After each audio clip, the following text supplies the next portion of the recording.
பிச்சை காசு.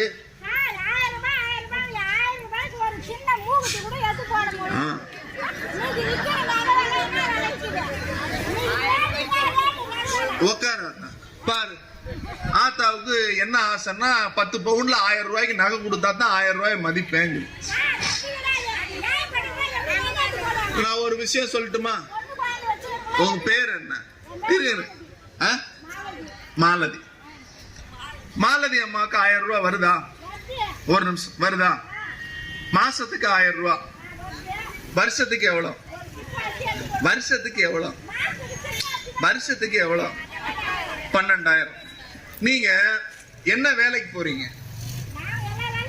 என்ன வேலைக்கு போறீங்க? மாசம் எவ்வளவு சம்பாதிக்கிறீங்க? ஒரு நாளைக்கு 300 ரூபாய் அவங்க சம்பாதிக்கிறாங்க. ஒரு நாளைக்கு 300 ரூபாய். 30 நாளைக்கு எவ்வளவு? 9,000 ரூபாய். 9,000 ரூபாய் நீங்க சம்பாதிக்கிறீங்க இல்லையா? ஆமா தானே? ஏன்னா 1000 ரூபாயில ஸ்லாப் இருக்கு, இவ்வளவுதான் வருமானம் இருக்கணும்னு. நீங்க தான் சொல்றீங்க 9,000 ரூபாய் சம்பாதிக்கிறேன். நாளைக்கு நிப்பாட்டினா என்னைய கேட்க கூடாது.